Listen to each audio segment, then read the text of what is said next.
production jabrani filɛbagaw aw minnu tɛ sɛgɛn aw tɛ ɲinɛ aw minnu sɔgɔlen don an na Mali kɔnɔ ani Mali kɔkan an b'aw fo dante foli min na bi kari marsi kalo tile 17 san 2024 aw bisimila ka bamanankan kunnafoni kɛnɛ kan. Fɛn min ye an ka jamana minisiri min ɲɛsinen don an ka kɛlɛ ɲɛnɛbɔliko la n'o ye Sadio Kamara ye ale ye Alimaɲikaw ka lasigiden bisimila.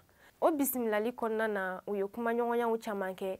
Alimaɲi lasigiden y'a yira k'a fɔ k'u bɛna fɛɛrɛ bɛɛ tigɛ yalasa ka ba Maliba dɛmɛ kɛlɛw tagabolo la.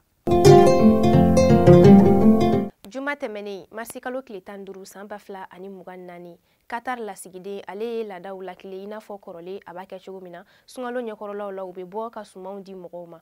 O sumanw kɔnɔna na fɛn min ye tulu ale ni malo ani balo caman olu bɔra ka di. Marsi kalo tile 14 san 2024 an ka minisiri min ɲɛsinen don jamana ko ɲɛnɛbɔli ani kɔkanko ɲɛnɛbɔli ma n'o ye Misi Abdoulaye Diop ye ale bɔra ka discours kɛ barolasigi dɔ kɔnɔna na barolasigi min n'a bɛ wele ko ouverture de la conférence régionale de l'Afrique de l'Ouest.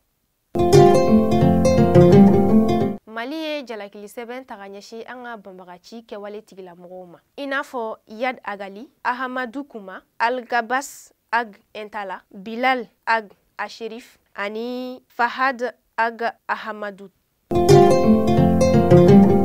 Araba tɛmɛnen an ka jamana ɲɛma olu ye dansigi AM na ka sabu kɛ kalanden dɔ ni tora a kɔlɔlɔ la.